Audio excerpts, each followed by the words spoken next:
In this episode, we are going to go over concepts and practical ways in which you can begin to think positively, turn your defeats into your victories, and ultimately push through indecision and get into action. Hey, it's TC Stefani here. Thank you for tuning into my channel where I share personal development and life strategy concepts that ultimately turn your pain into purpose. Okay, so the book, The Magic of Thinking Big, was written by David J. Schwartz, Ph.D. in 1959. Now by 2015, it had sold over 6 million copies, which is an insane number, but rightfully so, because this has to be one of the best books that I personally read on personal development, self-belief, building confidence, getting over fears, destroying your fears, overcoming obstacles, overcoming excuses. This truly is one of the best books in personal development. So with that being said, I want to dive right into it. Now, in the beginning of this video, I said that we are going to go over practical ways in which you can build self-confidence, destroy your fears, turn your defeats into your victories, and ultimately think big, right? That's the title of the book, and that's what we're ultimately here to do. So a great little piece of self-evaluation, a great self-confidence building technique that Dr. Schwartz likes to mention here in this book. It's very simple.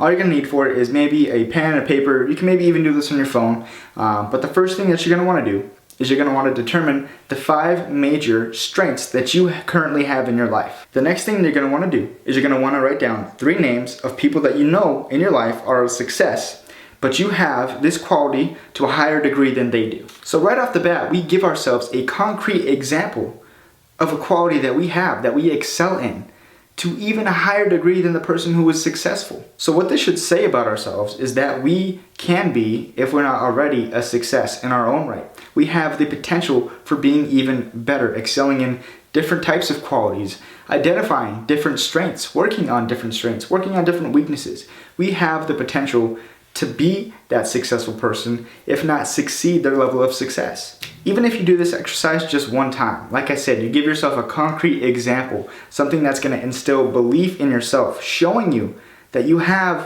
what it takes to be successful. So if you're ever in a place of doubt, if you ever find yourself in a place of comparing yourself to those friends, to those people in your life who have reached a certain level of success, just look at that list again, and you're going to prove to yourself by example that you have high qualities, you have strength in your life, you have assets available to you. Now it's up to you to go use them.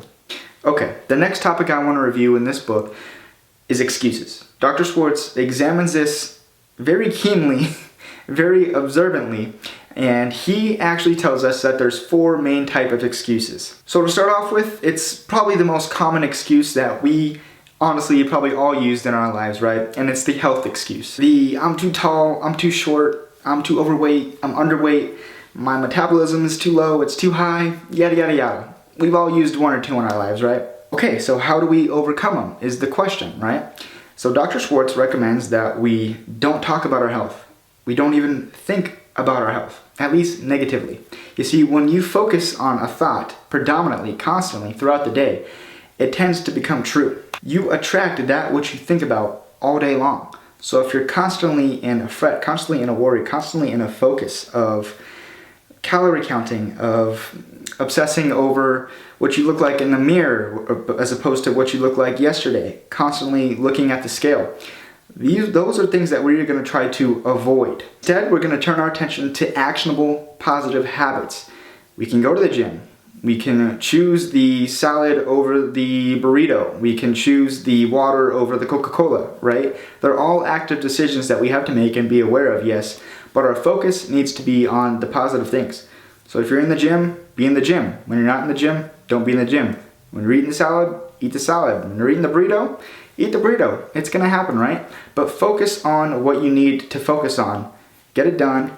And don't think about it anymore. He also tells us to be grateful for the health that we do have.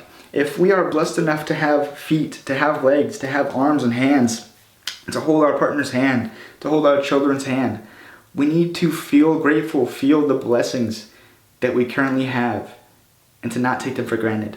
Okay, so the second main excuse that he talks about is intelligence or education or the lack thereof.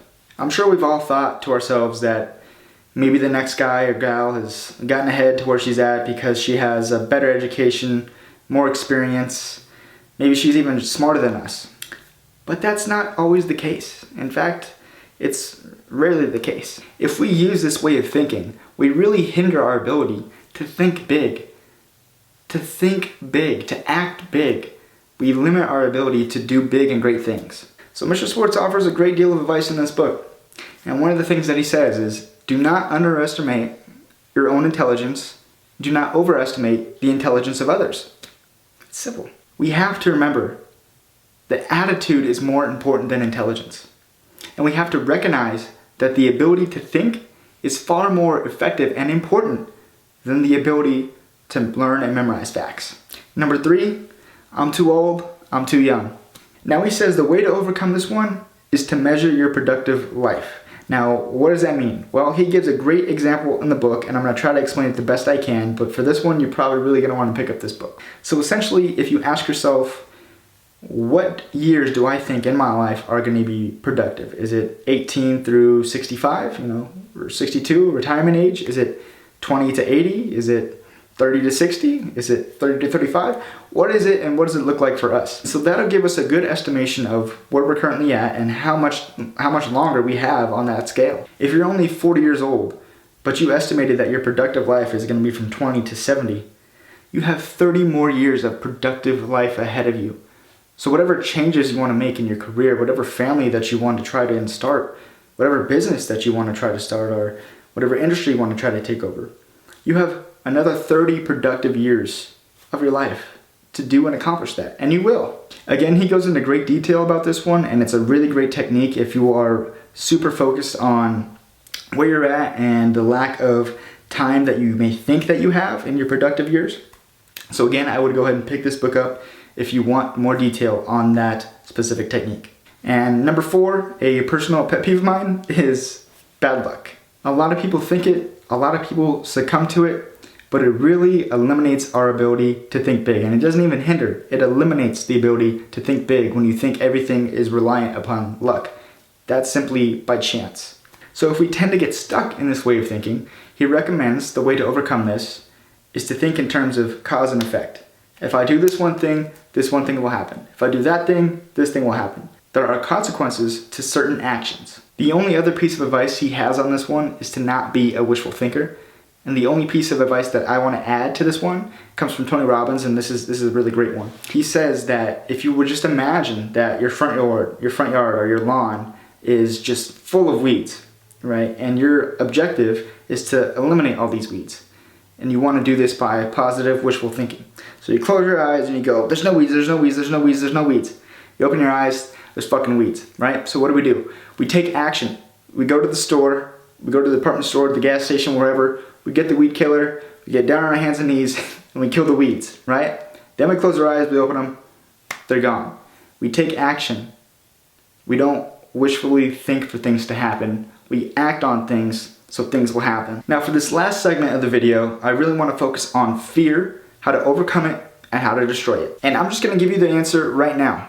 Well, this is the answer that Schwartz gives. Fear is eliminated through action. This one is just simple and true. If you really think about it, and if you practice this one, you really need to practice this one because it's all about action, you'll find that it ultimately is true.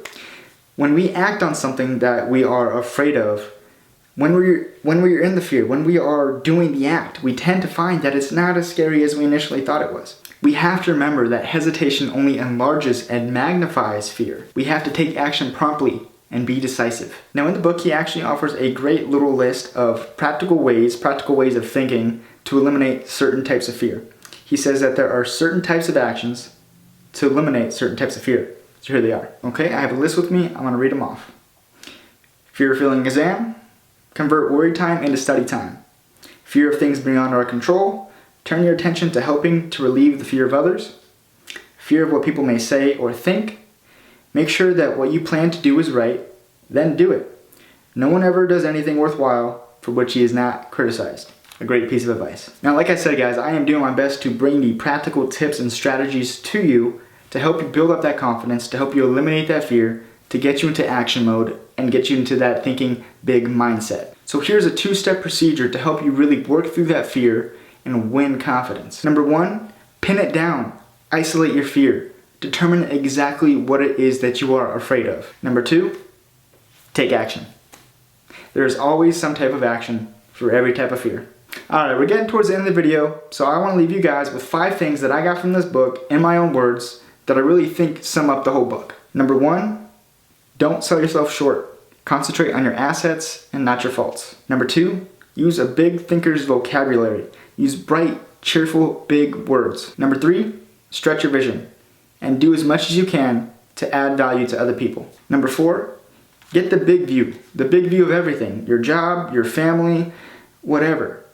Recognize how important you are in the role that you play. Number 5, dream big. Why not?